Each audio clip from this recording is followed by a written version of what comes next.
All right, so last night I sat here and I recorded probably a 45-minute or longer review, spoiler discussion of the movie Black Swan. And I was very happy with what I had said and very excited to share it with all of you. And then I went to check the recording and it didn't record. Doesn't matter why, but it was absolutely devastating. And, I know if you guys have followed the channel long enough, I'm sure you've seen me say this a few times. It's just one of the realities of doing something like this. And sometimes the audio is unusable, sometimes the storage is filled and you don't see it, and blah, blah, blah. So I'm going to try my best to recreate as much of last night as I can, but it's just, you can't ever get that take back. And for anyone who's an actor or anybody who does YouTube or any of that shit, you know how disheartening it is. I honestly think about just taking a long hiatus or just deleting the channel, shutting the channel down forever when that kind of shit happens, because it's just not only did you just waste 45 minutes to an hour of your time, but you were actually really proud of the things that you said. Anyway, all right. Let's skip past this.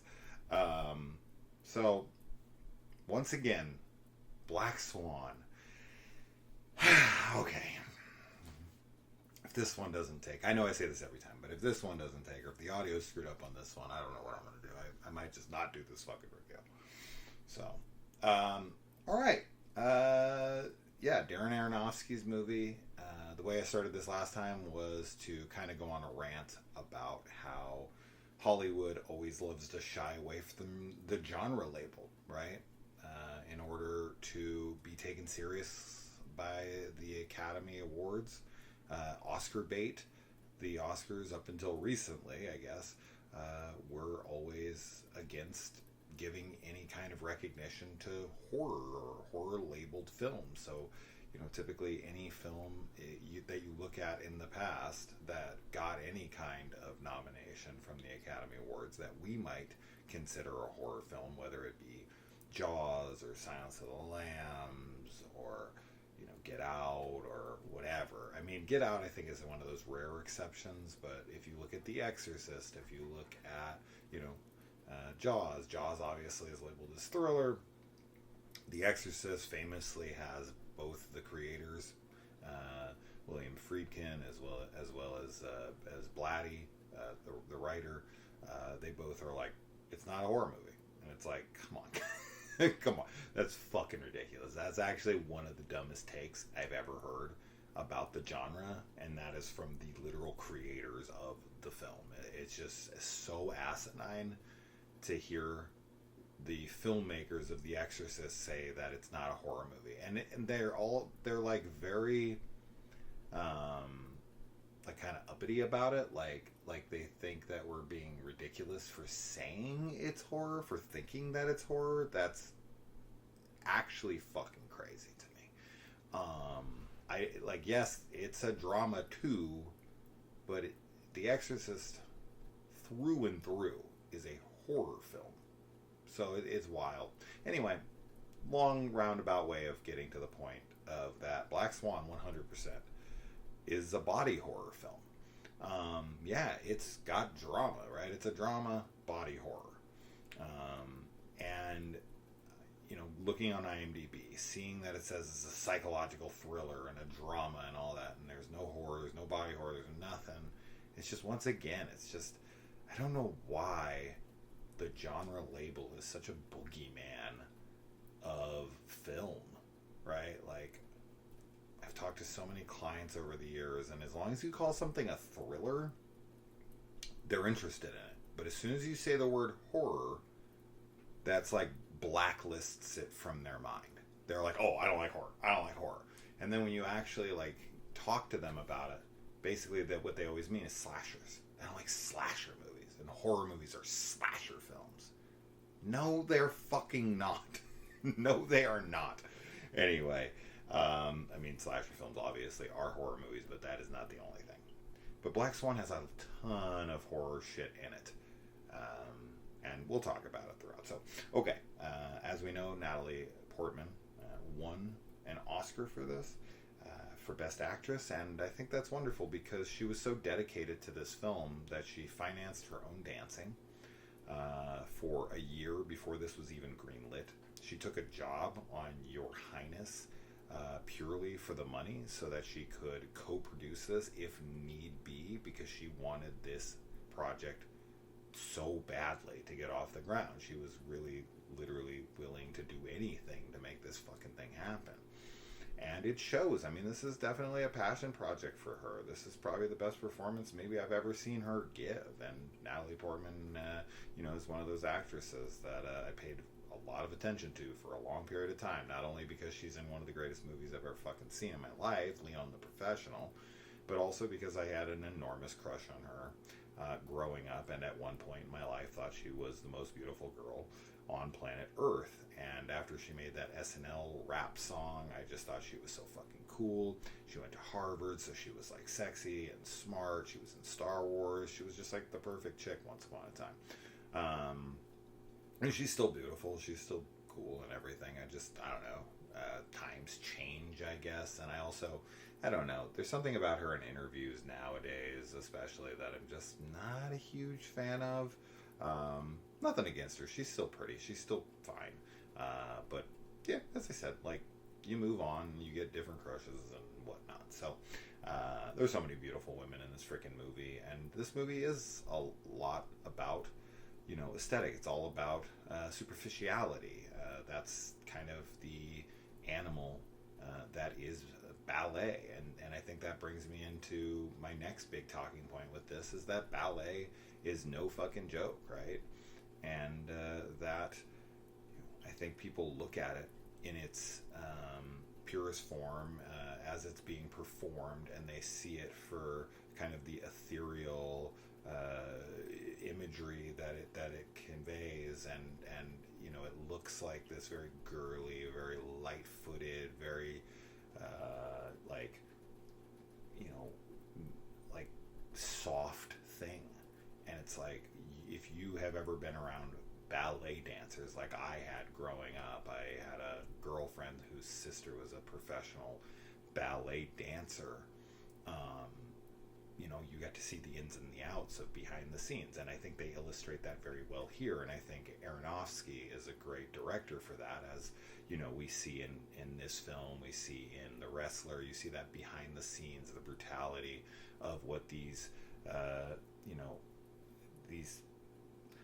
arts are really, and how they're perceived on the outside. Like wrestling, like WWF style wrestling, is seen as like, it's fake, so like these guys are fakes. They're actually not tough guys, right? It's all a show. It's all like dancing. It's like theater. It's not real. So therefore they're not actually like brutes and tough guys. And it's like bullshit. The physicality of the WWF, the shit that they do out there, is grueling. It is brutal to the body, and while it is staged, while it is orchestrated, it doesn't make it any less difficult. It doesn't make it any less dangerous. It doesn't take a toll off of the body. And the same is true of ballet. If you've ever looked at a ballet dancer's feet, you will know real pain. And I think there is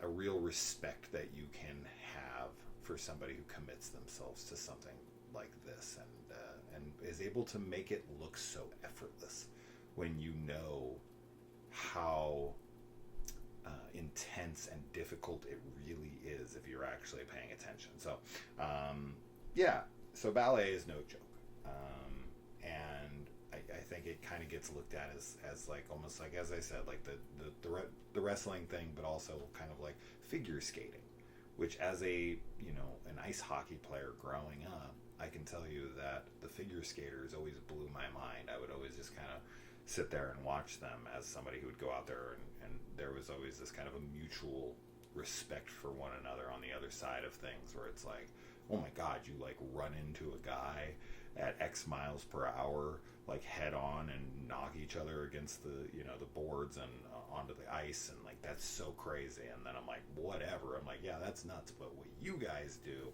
you know, jumping up in the air, spinning X amount of times, landing on one little toe with your fucking foot back, and taking a partner and swinging them around like this, and the trust and the control and all that looks so dangerous, right? It looks so crazy. So yeah, I think ballet is a really wonderful, beautiful art that probably doesn't get as much respect from the people who don't understand it. So I do like to see the behind the scenes. I like to see the effort being put in. Anyway, so I think that's a really great part of this as well. I like when we get to see them prepping the shoes as they like pull them out and tear them apart and break them and cut up the bottoms, and you know, it looks like it's this like very dainty thing, and it's like, no, not at all. And also I like the way that kind of the next one up, that's always kind of lingering when you're in something like this, where age is always a factor, and your body, of course, is your tool. And you know, as a professional athlete, which is what dancers are, you know, you can't operate without your body, and your body breaks down, whether by injury or age or both. And to kind of see to see Natalie's character kind of in the middle, right? She's been there a long time, so she's been able to be recognized, and she's kind of paid her dues, and she has perfect form, and she's dedicated to her craft and all of that stuff. And Winona's character is the girl who had it all. She's, you know, she got to get what all of these girls are aiming for, and you know, now they're all like making fun of her. She's so old, which of course she's like only in her like 30s, but in this industry, right?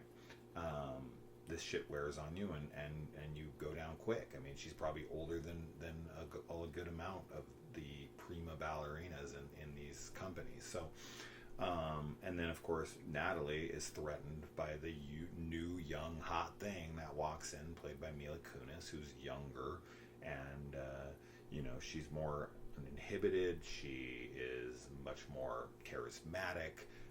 She's much more free. And she's threatened by her, right? But she's also, you know, she's alluring to her as well. She's like attracted to her in many different ways. And then this is where the main theme of the film comes in, which I think this is really done well through horror always. I think, of course, grief is like the big one right nowadays, especially with A24. But the other one, which is this one, which is repression. And I think repression is a perfect theme for horror. It always has been, because with repression comes so many negative aspects, right? There's so much self-loathing and hatred and all this pent-up aggression, and you know, lack of self-confidence and lack of self-worth, and like repression is just a terrible thing to do with people.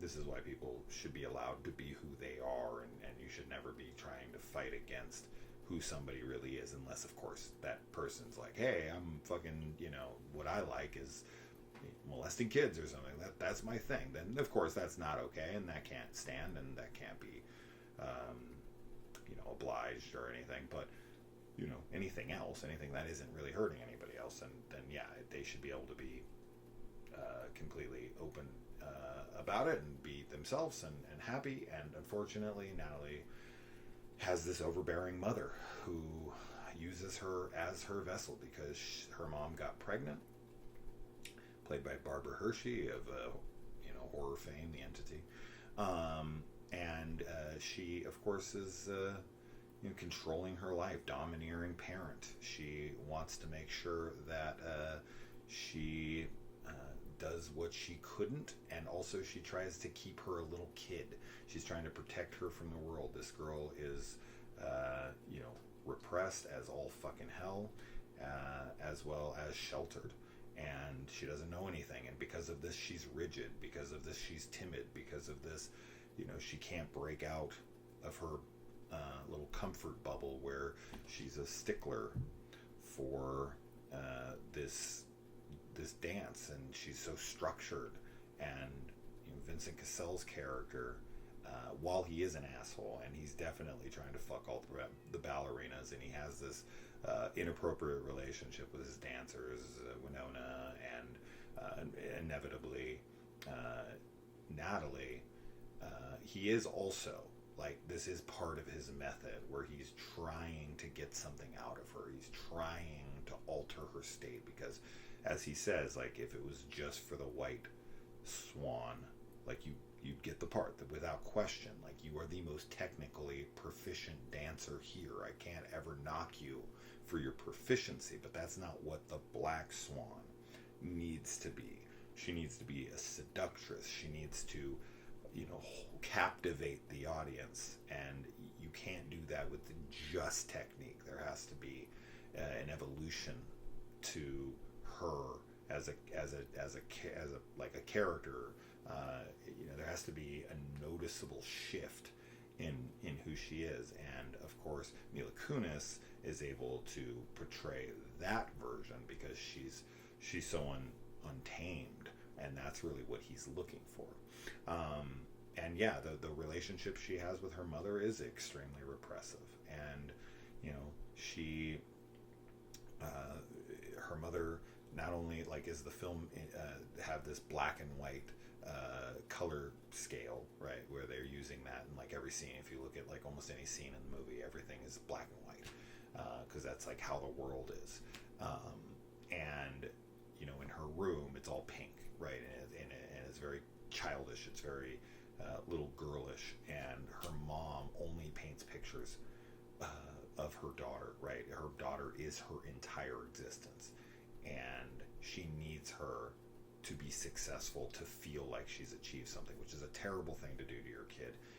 I've talked about it on the channel many times. I'm not going to go into detail, but my stepfather did the same shit to me with hockey, and it is a terrible thing to do to your kid. Don't do that. And also, any parent who's making their kid literally the only part of their life that matters, that's not a good way to go about things, right? Like, that is setting you up for eventual disaster, because of course you're going to have empty nest syndrome inevitably, and then you're going to be kind of looking back in the mirror going, well, who the fuck am I now without my kids? It's not a healthy way to be for so many reasons, and one of them being, of course, your own mental health once the kid does leave, and for them as well, because you're not going to want to let them leave, and you're going to hold them back and regress and retard their life, and you don't want to, of course, do that. Of course, this woman doesn't give a shit. She is mentally unwell and only cares about the success of her daughter's career, so she can feel vindicated, and that it meant something for her to give birth to her, that she can make up for what she lost, which is just way too much fucking pressure. And of course, this is what ends up fracturing Natalie's mind in this movie, and throughout the film, you can never tell what is real and what isn't. You have an unreliable narrator to the nth degree. I never know what actually happens. She goes and has sex with Mila, and then Mila, she confronts her and is like, "Wait, did you have like a sex dream about me? Was I good?" Like, it's a funny bit, but at the same time, it's like, I don't know what to believe about anything with her. Like, and as far going back to her mother and her sexuality, like, look at her. She, her director tries to kiss her. She bites back. That's a little bit of the black swan coming out. She's getting a little bite to her. But also, this is just because of lack of experience. She doesn't really know what to do in that situation. She's never been exposed to such a thing. And then Mila is the one who's trying to kind of uncuff her and let her out into the wild, and she hooks her up with some guys. One of them played by Sebastian Stan, who I didn't even know was in this fucking movie. It had been a while since I've seen it, and he didn't become Bucky in Captain America until the next year. So it's been a while since I've seen this, and Sebastian Stan was a fun little surprise there.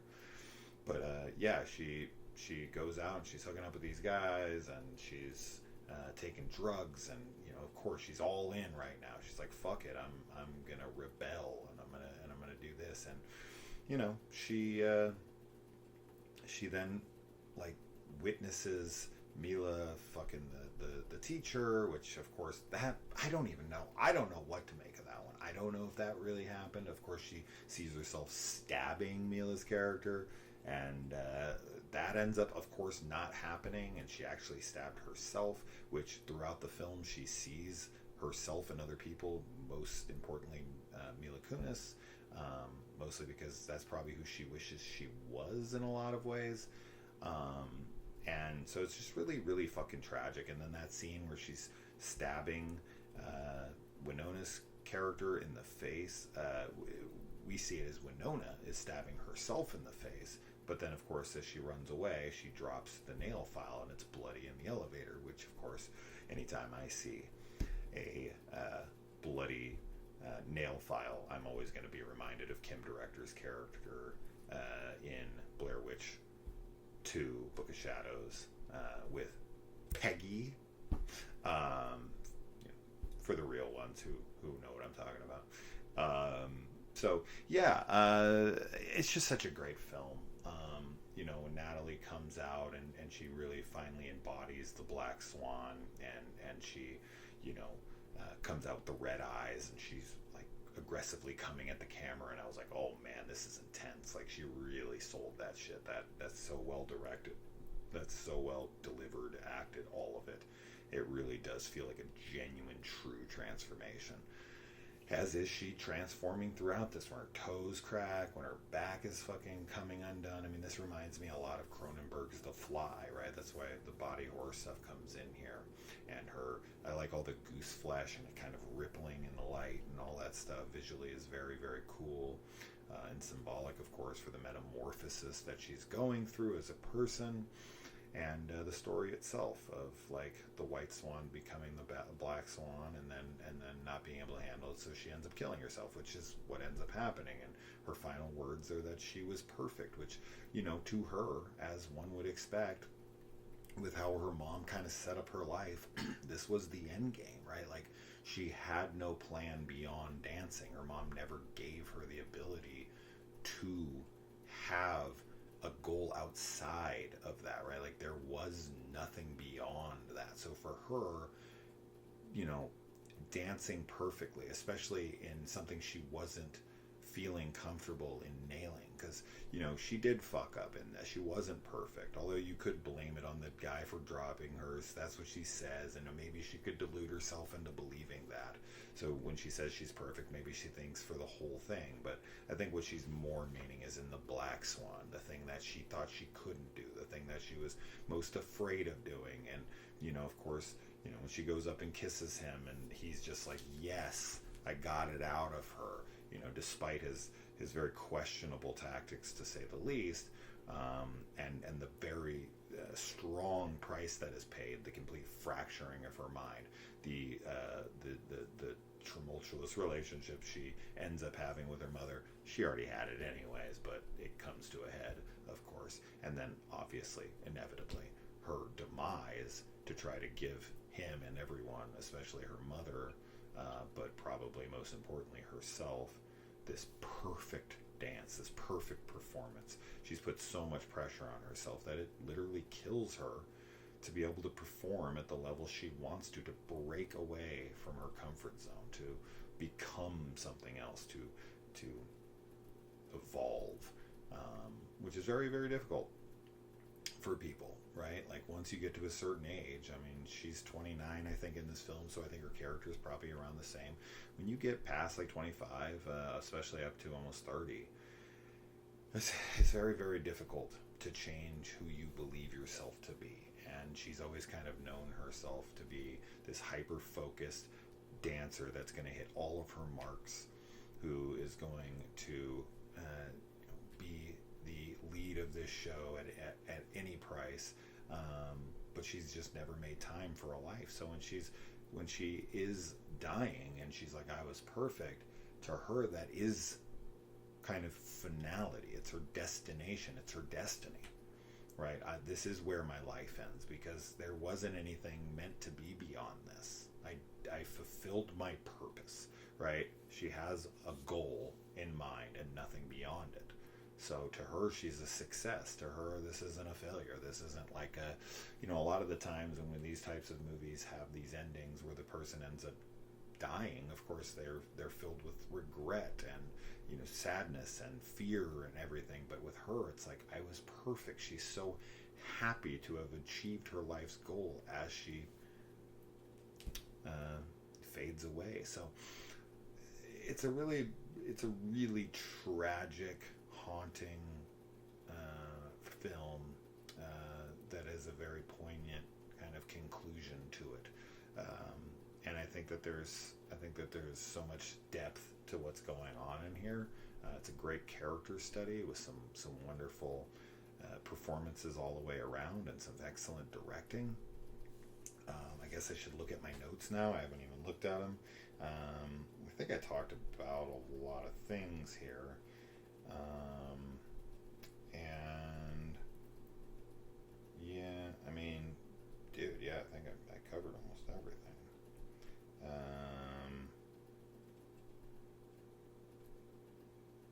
Yeah. Yeah, I mean, that's pretty much everything. I think I did this much faster, so you guys will get some time spared here for you. But well, yeah, what do you guys think about this movie? And when's the last time you checked it out? And are you also someone who believes this to be horror, or are you also somebody who's like, no, this isn't horror, and we're going to get into some semantical argument of like the criteria, whether you think it's horror or not, it doesn't really matter at the end of the day. Is it a good movie? Did you feel entertained or emotionally changed or anything, right? That's the whole purpose of these things. So yeah, I mean, I think it's wonderful, and anytime something reminds me of the Blair Witch 2, of course I had to bring that up. I had to bring it in here because why the hell not? Yeah, so well, I guess that's that. And yeah, until next time, guys. I have another really cool movie coming up next that I also have never covered. I've never talked about on the channel other than a spoiler-free review, and I can't wait to get into a spoiler discussion. So I'm going to jump right on into that. I can still see it's recording, so unless the audio is fucked up, I think we're good. I think I got a good take. And yeah, I mean, I mostly said everything. Of course, I said it in a little different way, and I had a couple other little jokes that I thought were funny, and I wasn't going to just try to recreate them again. So it's just a lost take. It is what it is. So yeah, all right, guys. Well, until next time, see you in the comments.